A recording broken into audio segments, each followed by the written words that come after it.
Sinasabi ng marami, to see is to believe. Up to a point, there is some truth in it. But it also limits, it inhibits. Pag sinabi mo laging to see is to believe, paano na yung hindi mo nakikita? Paano na yung hindi mo kayang makita? To expand your world, your view, perspective and mind, your thought, your power, you have to be aware of and believe in the invisible. Mahalaga na buksan ang mata sa hindi nakikita parati at maging handa tayong makakita ng sa karaniwang pagkakataon ay hindi nakikita. High religiosity and spirituality is not about just rational theology. It is also about invisible realities. Ang pag-aaral natin ngayon, isang malaking hakbang sa paglagong espiritual, pinamagatan natin, see and be blessed. Panginoon, salamat dahil lagi nyo kaming nakikita. Turuan nyo kaming makita rin kayo. Buksan nyo pong aming mata, maging aming tainga at lalo na ang aming puso sa mga bagay na sa pangkaraniwang buhay ay hindi namin nararanasan, nakikita o nadirinig. Palaguin niyo ang aming pananalig na matawid namin yung pagitan ng langit at lupa, yung pagitan ng espiritu at ng katawan. At nawa, Panginoon, sa aming pagtatangka na abutin ang mas mataas na uri ng espiritualidad, akayin niyo kami turuan. Bless us with your power, enlighten us, lead us. And right now, Father, we ask you to please cleanse us, enable us to walk with you, by making us pure through the blood of Jesus. Father, we ask you to be our speaker. Lead us unto greater knowledge of you. In the name of Jesus, your Son, our Lord, our Savior, and the only way to you. We pray with thanksgiving. Hindi talaga pwedeng mabuhay lang tayo ng to see is to believe. Because there is so much that needs to be seen. There is so much to be seen with our spiritual eyes. So let us consider the many, many wonderful presences that are unseen. How about considering the unseen? Yung hindi nakikita. Dahil maraming hindi nakikita. God, the creator and source of all things, is invisible.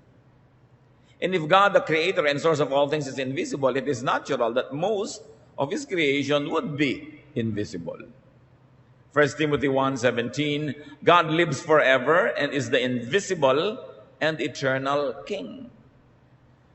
In another dimension of consciousness, that's where God dwells. So this is high reality. Heaven is invisible to the naked eye. Kaya merong isang astronaut daw na matapos tumawid sa kalawakan, sabi niya, there is no heaven. Kasi walang nakita yung mata niya. That the usual kind of heaven depicted in art. Because real heaven cannot be seen with the naked eye. Meron naman na dapat ay nadidiscover through our spiritual eyes. High personages are invisible. Ang mga matataas na pagkanilalang, tulad ng Diyos na lumalang, ay hindi rin nakikita. Hebrews 13:2, some people have welcomed angels as guests without even knowing it. Marami daw na nakapag-estima pala ng mga anghel, hindi mo lang nila napansin. Angels are normally invisible. And even when angels manifest visibly, they could be unrecognizable. Hindi sila nakikita at kung magpakita man, mahirap makilala na anghel pala. So in other words, angels are seen but really unseen. This is because physical eyes have limited vision and a very limited range. An example of what cannot be seen but is existent. 2 Kings 6:15, si Elisha po ay propeta na nabuhay sa isang magulong panahon at dumating ang mga mananakop sa kanilang bayan at natakot ang kanyang katulong. When Elisha's servant got up the next morning, he saw Syrian troops had the town surrounded. Sir, what are we going to do? He asked. Paglabas niya sa kanilang tent o bahay, nagulat siya dahil naliligiran sila ng napakaraming hukbo ng kalaban. Natakot at nagpunta sa propeta, ano pong magagawa natin? The servant was limited by what he could see, therefore he got afraid. You know, people get afraid of the unknown, the unseen, the incomprehensible. 2 Kings 6:16-7, the prophet Elisha had a solution. Don't be afraid. That was his instruction. Elijah answered, there are more troops on our side than on theirs. That was the teaching. And then he prayed the intercession. Lord, please help him to see. And the Lord let the servant see that the hill was covered with fiery horses and flaming chariots all around Elisha. Ang una lamang na nakita nitong katulong ay yung nakapaligid na mga hukbo na kalaban.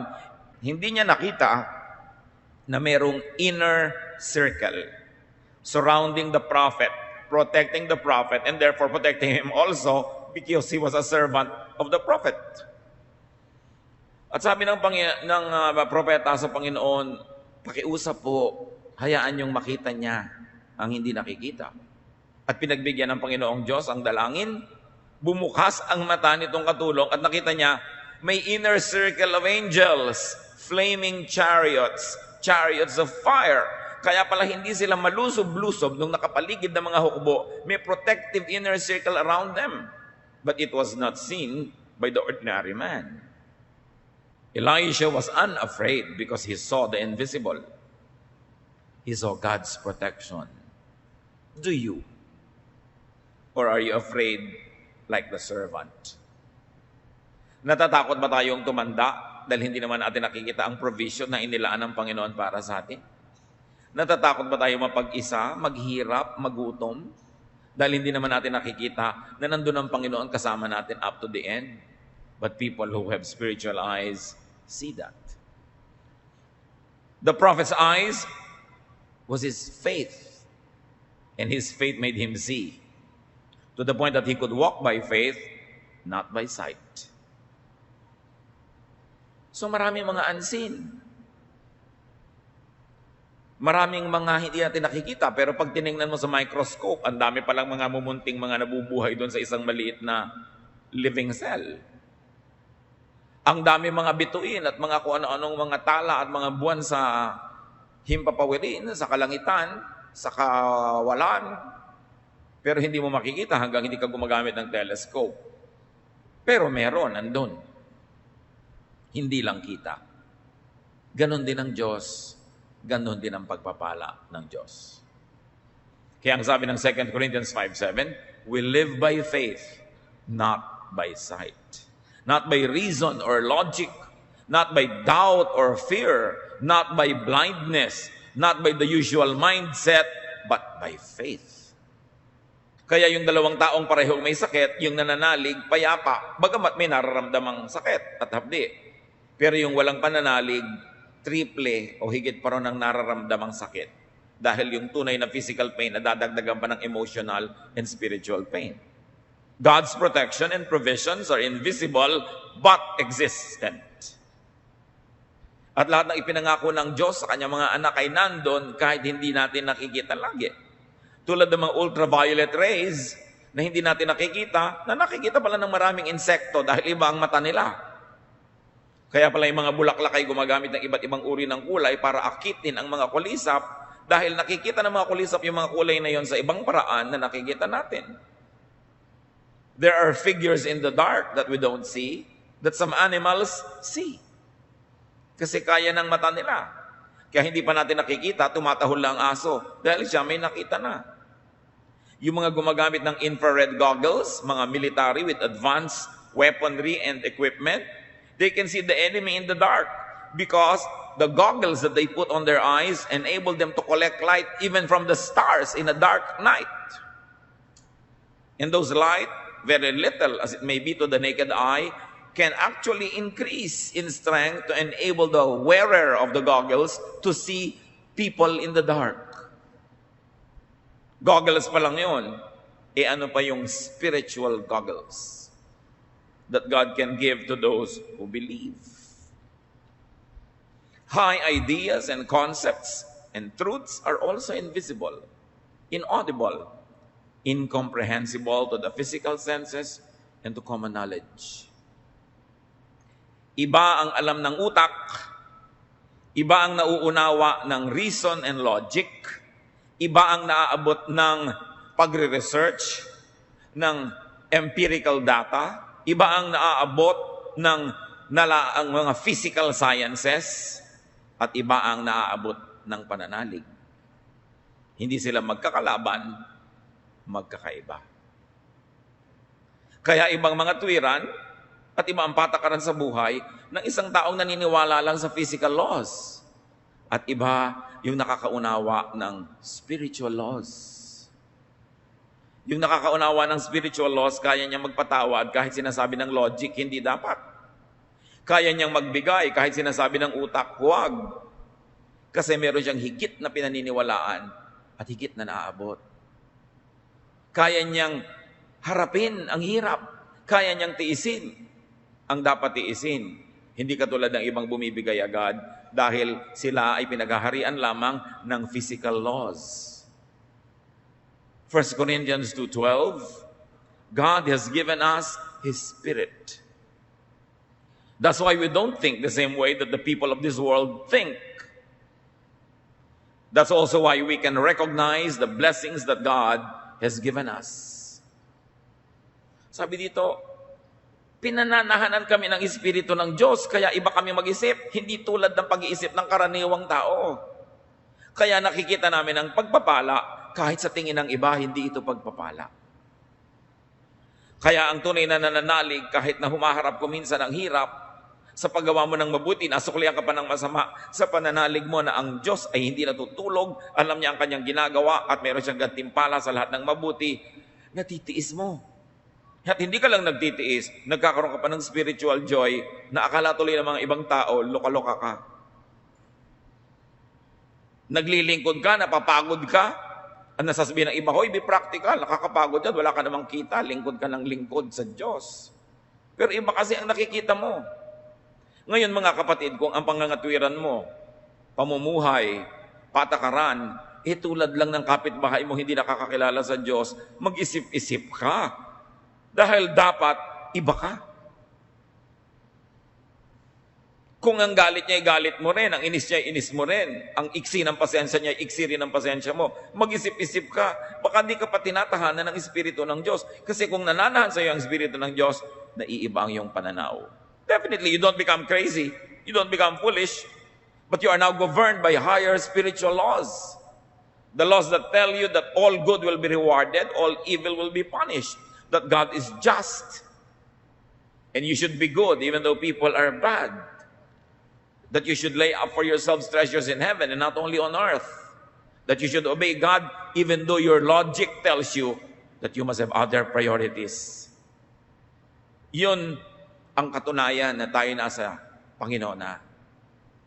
Bagamat wala naman sigurong ganap na nagiging 100% iba, pero dapat naman nakakakita ka na palaki ng palaki ang pagkakaiba mo sa isang karaniwang taong hindi naman nananalig sa Diyos o hindi kumakain ang salita ng Diyos.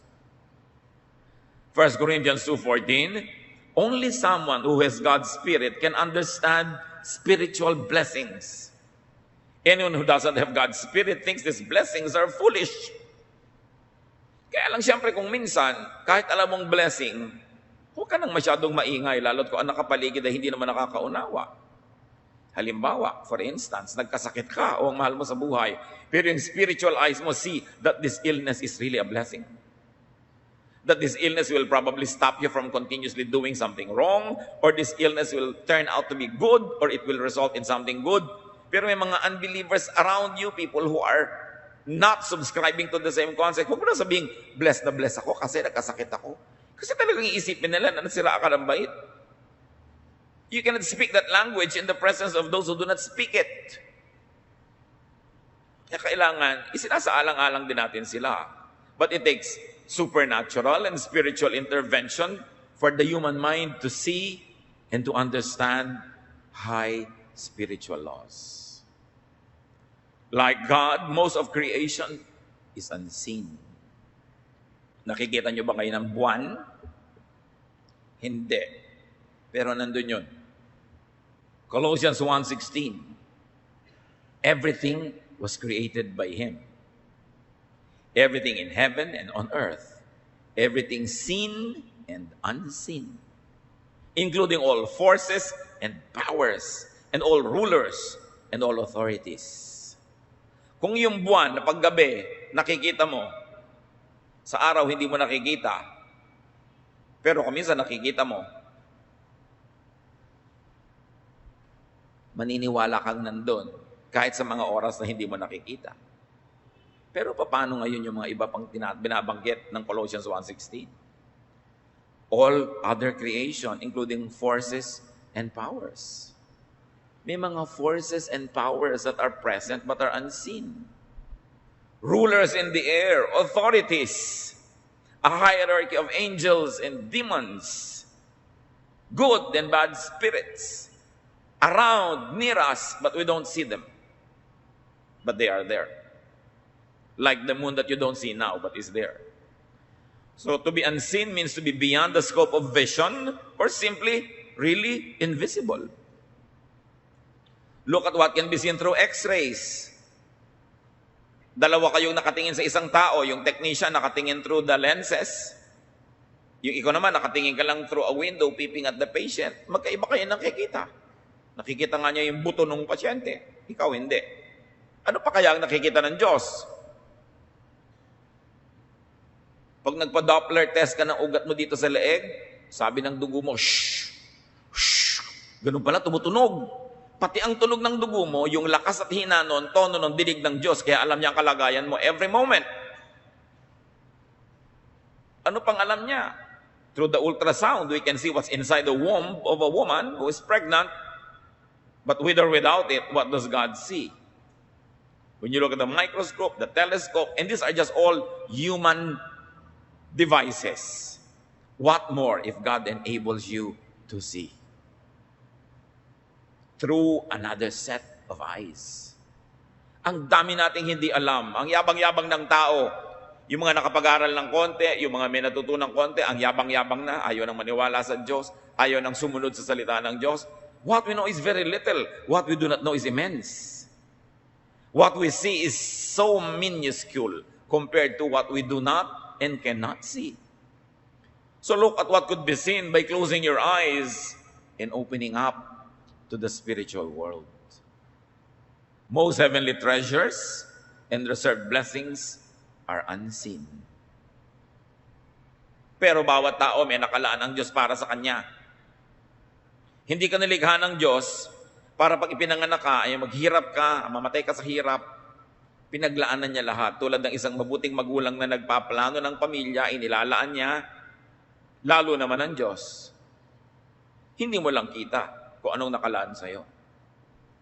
1 Corinthians 2:9, no eye has seen, no ear has heard, no mind has conceived what God has prepared for those who love Him.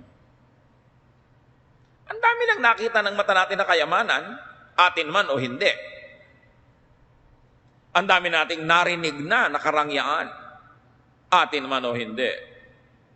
At marami na rin tayong na-imagine na mga sarap, layaw at provisions, nakamit mo man o hindi. Pero sabi ng 1 Corinthians 2:9, small time lahat ang nakita, narinig at naunawa, na-imagine nyo na wala yan compared sa tunay na inilaan ng Diyos para sa inyo. Many blessings are unimaginable because they are not physical.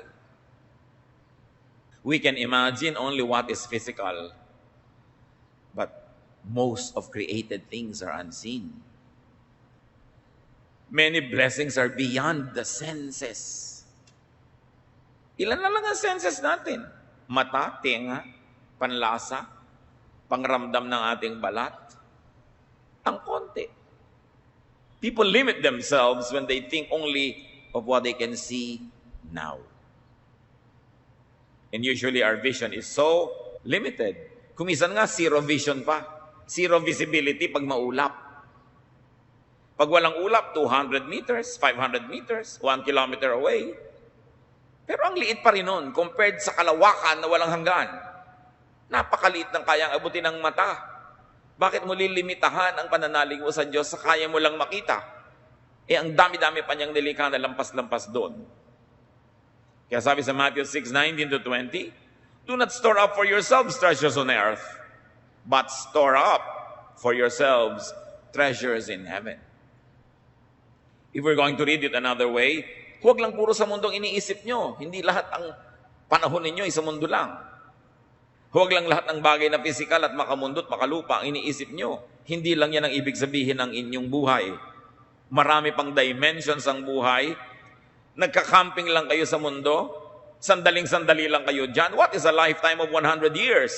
Compared to 100 trillion zillion years. Compared to forever. Ang iksi-iksi niyan. Huwag kayong sobrang ma-attached.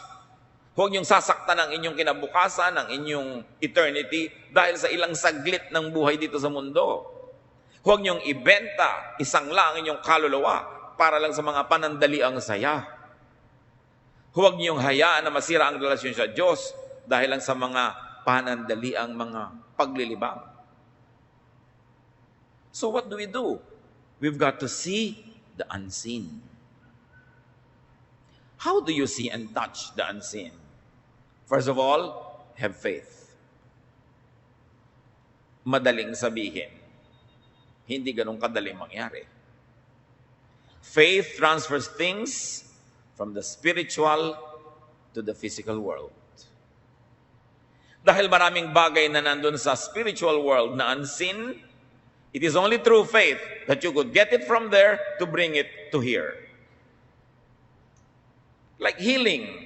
Healing is abundant in the eternal spiritual world. But how do you take healing from there and bring it to your sick bed? Like joy. How do you take joy from the endless bank account of God?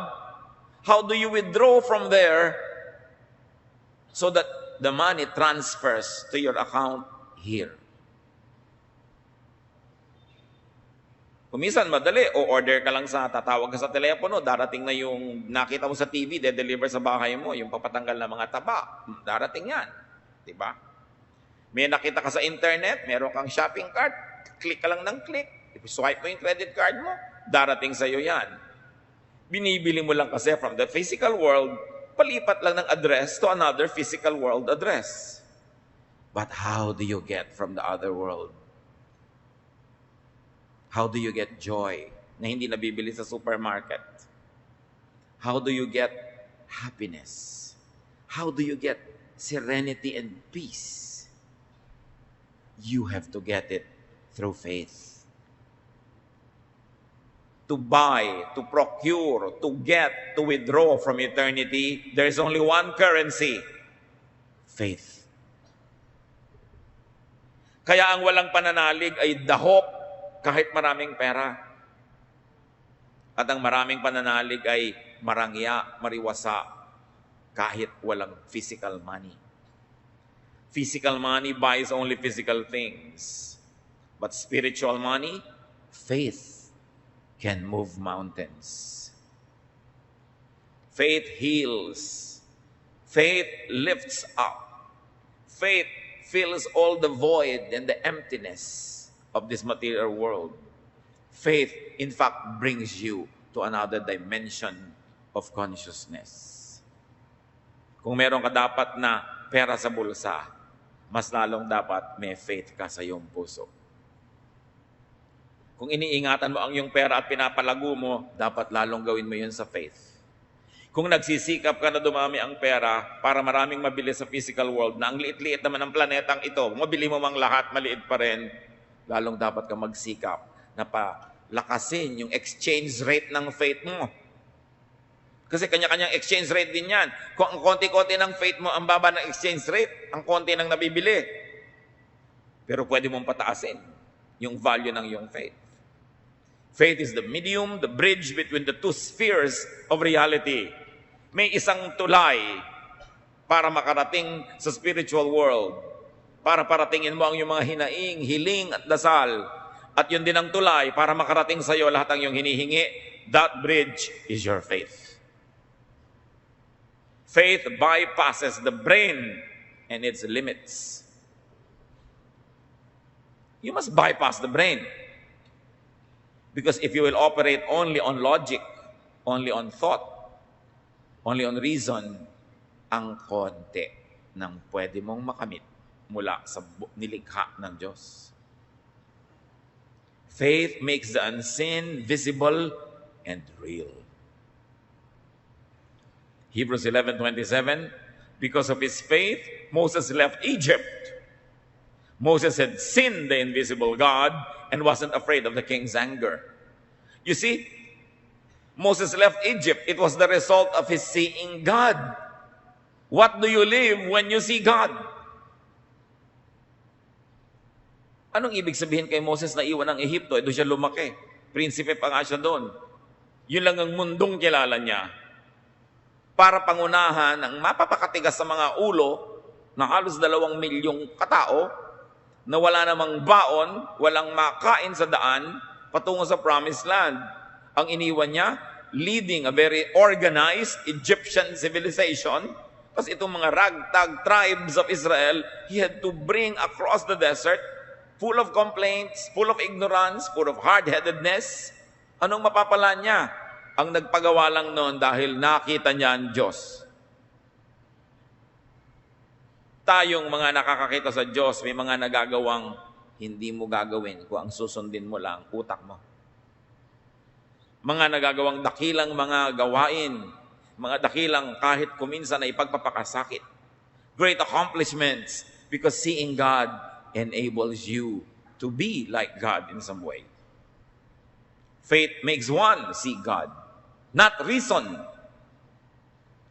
Although reason is also a way of knowing an aspect of God, I believe that science will be God's probably last prophet to reveal himself to people. But science is very limited because it's physical. Faith empowers. Faith emboldens. You know that faith solidifies liquid? Bakit nakapaglakad si Pedro sa tubig? Naging solid ang lahat ng tutungtungan niya because of his faith. At nung nanghina ang pananalig, naging liquid uli, lumubog na naman siya. Faith solidifies liquid and gas. That's why even unseen elements could be seen by those who believe. Faith turns into work, like in Moses. Faith turns into action. Kaya kung puro na lang tayo daldal, wala naman tayong ginagawa, hindi faith yun. Akala mo lang. Kaya dapat sinusuri ang sarili. The highest activity of man, develop and strengthen your faith. Because it is your bridge to the divine. It is also the channel through which the divine could bless you. As you have faith, so you could be blessed. Work this out yourself. Nobody can develop your faith for you. There is no manual that will tell you how. Kanya-kanyang kapa, kanya-kanyang sikap. Pero ang mahalaga, binigyan tayong lahat ng Espiritu ng Diyos ng panimula, puhunan. Tinuturuan tayo at inaakay sa mga unang hakbang para natin ma-develop ang ating pananalig. Philippians 2:12, continue to work out your salvation with fear and trembling. Hindi sapat na born again ka na once. Continue to work out your salvation. Continue to practice, to exercise till it develops. Have indwelling of the Holy Spirit. That initial presence of the Holy Spirit when you accept Jesus as your Lord and Savior. But have infilling. A presence that is above the minimum. A presence that keeps growing to the point that you can see more and do more and understand more and have anointing. That special empowerment of God for you not only to see but also to be seen. For you not only to hear but also to speak and be heard. For you not only to receive blessing but also to become a channel of blessings. So develop the Spirit like and better than you develop your body. May mga nag-gym 3 times a week. Meron 5 times a week pa.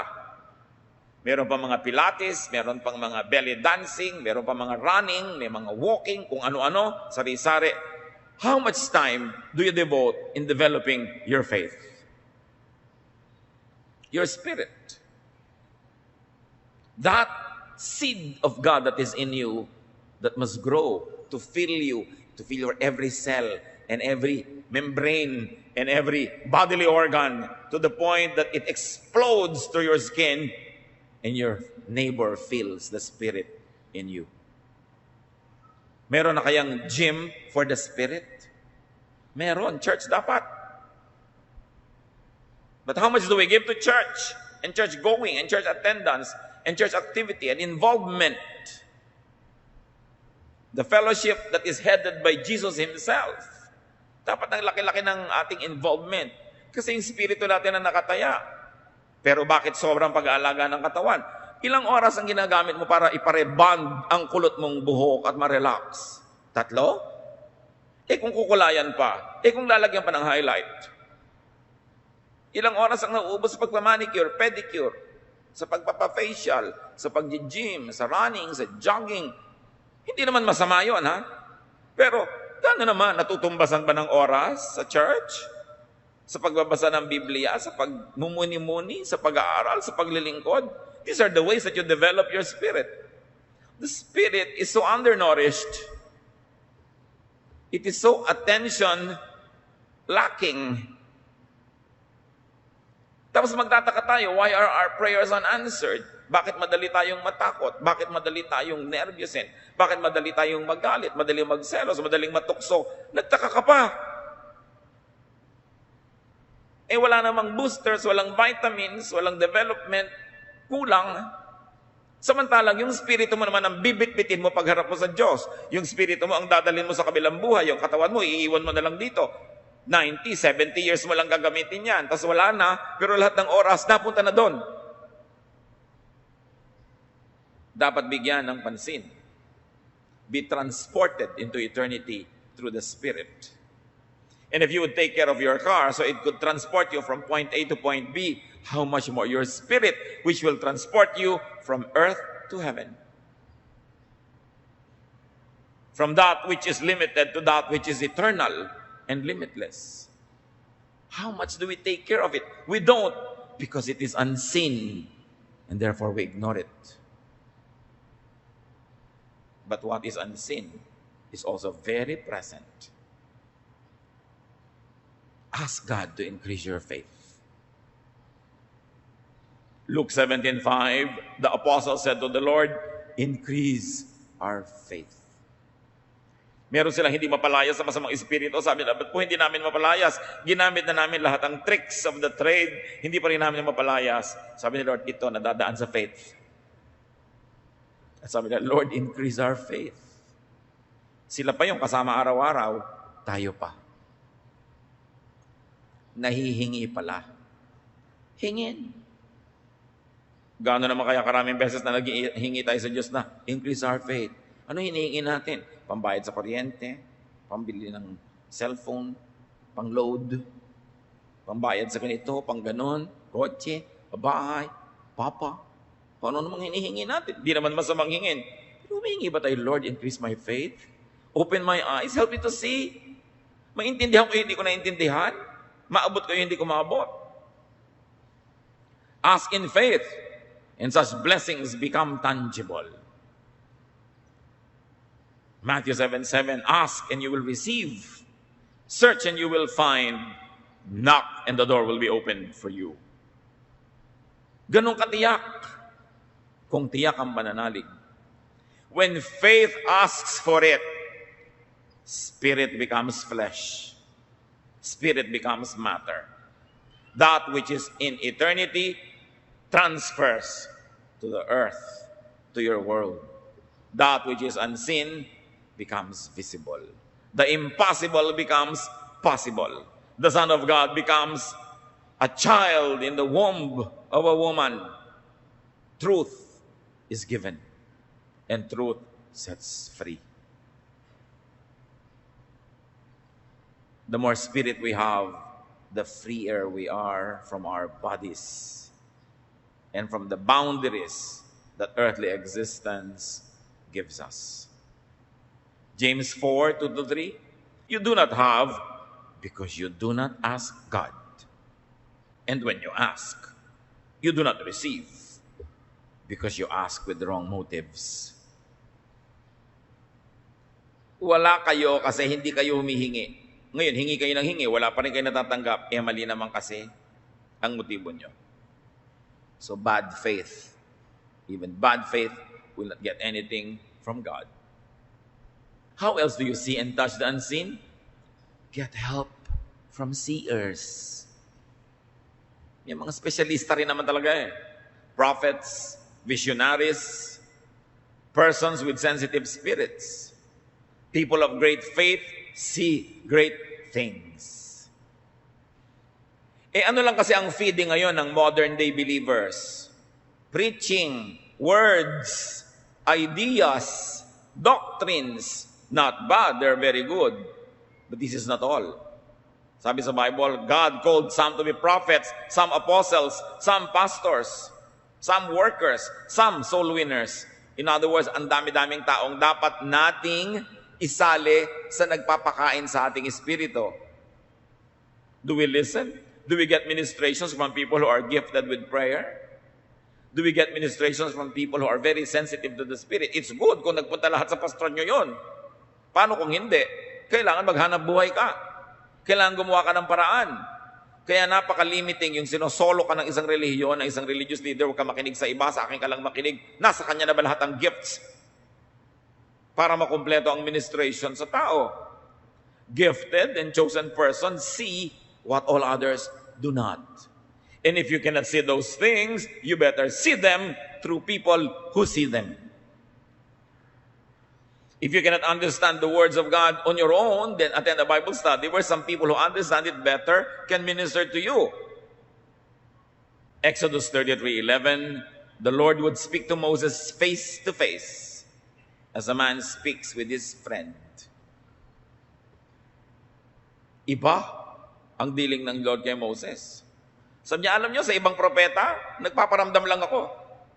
Sa panaginip, sa vision, o boses ko lang nadidinig. Walang visual aid. Si Moses, harapan kong kinakausap. So may iba't iba ring dealing ang Diyos sa kanyang mga propeta, sa kanyang mga kasangkapan. So, maging sensitive kayo kung sino talaga ginagamit ng Diyos, kung sinong pinagpapahayagan niya, kung sinong dadaanan ng mga pagpapala niya, at magsiksi kayo sa mga ganon. Kasi talagang merong mga instruments. And if you are not that sensitive, you have to help yourself by surrounding yourself with people who are. Then remember and be aware of the invisible, the unrecognizable. So welcome real angels and so-called angels, people who are used by God to do angelic missions. Welcome not only angelic guests, but also angelic ideas and teachings and counsel. Welcome angelic correction and rebuke, opportunities and possibilities, and even assignments, like Moses did. Be willing to move up. It's important. Leave elementary teachings behind. Kung mahigit ka ng 2-3 taong Kristiyano, ang issue mo pa rin, ano bang tamang baptism, gaano ba kahaba dapat ang damit, anong pwede kong kainin at hindi kainin, anong pwedeng tugtugin at hindi pwedeng tugtugin, anong pwedeng kainin sa Lord's Supper at hindi ko kakainin, magkamatayan man, gaano kahaba dapat ang buhok, anong uri ng musika ang gagamitin, anong kulay dapat ng uniform. That's too basic. That is child stuff. Hebrews 6:1-3. We must try to become mature and start thinking about more than just the basic things we were taught about Christ. We shouldn't need to keep talking about baptisms or about laying on of hands or about people being raised from death or the future judgment. Let's grow up if God is willing. Nakita niyo sa Bible mismo sabi, tama na ang daldalang walang katapusan tungkol sa mga doktrina. It is so divisive. It stops you from growing. It prevents you from joining a prayer meeting or joining the Lord's Supper. It prevents you from joining the singing dahil ang dami-dami mong arte sa buhay. Sabi, bagay lang yan sa simula. These are child stuff. But we must stop thinking about these things and grow up, the Lord willing. Tama na yung mga tama ba baptism? Paano ba yung laying on of hands? Paano yun gagawin? Ano ba ang judgment? Sino i-judge? Sabi, leave these elementary teachings behind. You are still drinking milk when you should already be eating solid food. Gumraduate na ba tayo sa mga ganyan? O patuloy at patuloy tayong ibinabalik ng mga teachers and preachers sa elementary things. Hindi na nag-move on, yun na lang nang yun. Maraming dapat lakbayin ng Espiritu. Hindi siya dapat sobrang magtagal sa isang istasyon. Dahil hindi magaganap ang kanyang development. Most of and the best in creation is unseen. Have faith, believe, and see. Hindi to see is to believe. When you believe, you see. Faith procures the invisible. Faith brings heaven down to you. Or faith brings you up to heaven, even though your body is still on earth. Faith is all that you must have. Lack of faith, insufficient faith, cannot extract blessings from heaven. It cannot transport you to heaven. James 1, 6-8. But when you ask for something, which means you do not and cannot see, but you must have faith as if you see it, and not doubt. Anyone who doubts is like an ocean wave tossed around in a storm. If you are that kind of person, you can't make up your mind, and you surely can't be trusted. So, don't expect the Lord to give you anything at all. Pag humihingi ka, sabi ko nun, huwag ka magduda. Huwag ka mag-alinlangan.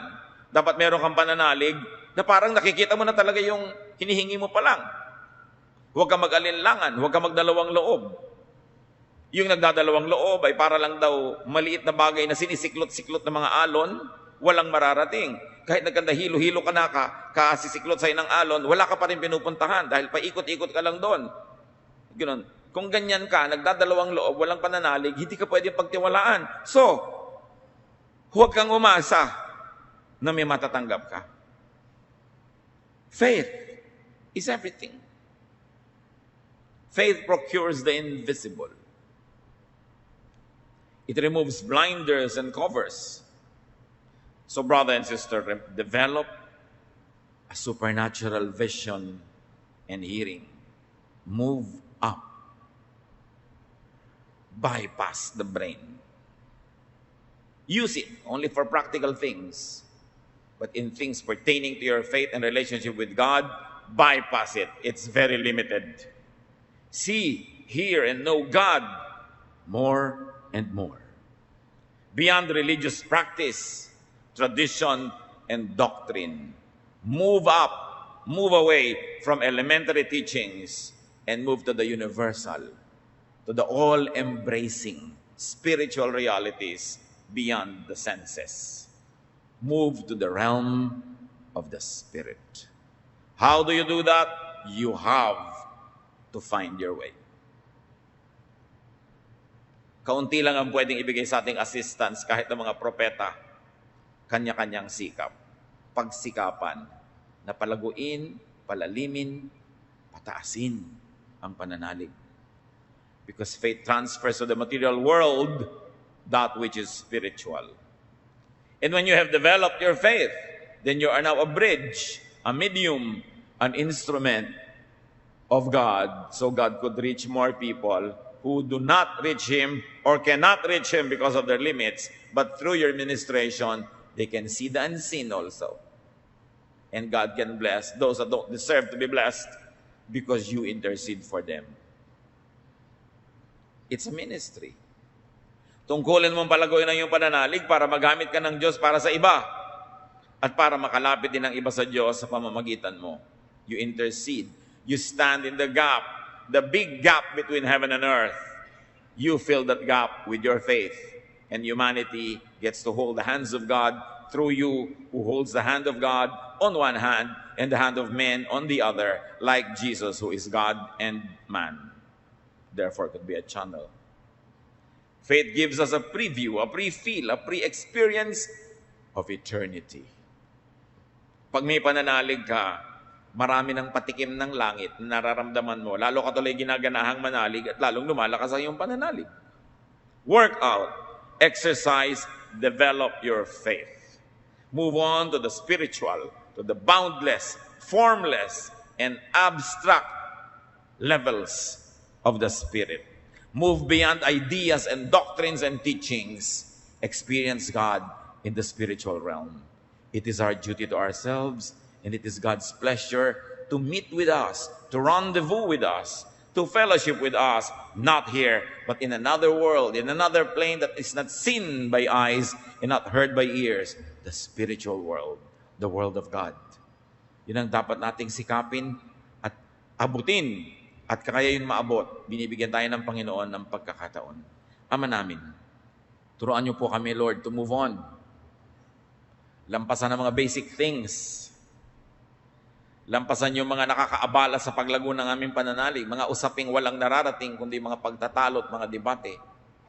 Mga kaartihan namin na hindi kami makagawa ng mga bagay dahil nakagapos sa mga kamay namin dahil kung ano-ano mga doktrina. Turuan niyo kami, Lord, to transcend this phase 1, the baby and infant phase of our spirituality, and teach us to move to that which is more abstract, more universal, more lasting. Pagkalooban niyo kami ng kakayahang maunawa ang mga mahihiwagang bagay na aming pinag-usapan. Kumapit sa aming puso at isipan ang mga ideyang ito, lumago, mag-ugat, magbunga, at ang maging ending nito, Lord, for us to know you more, see you more, experience you more, and for us to be channels of your blessing to people who need to improve their spirituality. Teach us. Touch us miraculously now so that we may have your Spirit indwelling, infilling, and anointing. We like to know you more. Magbulay-bulay tayo sumandali and sincerely seek God. Ask God to reveal Himself more and more to you. Not through words, not through doctrines, but through the Spirit. Dear Lord, touch your people in ways beyond the mind. Be alone with the Lord and feel His presence. Seek His Spirit.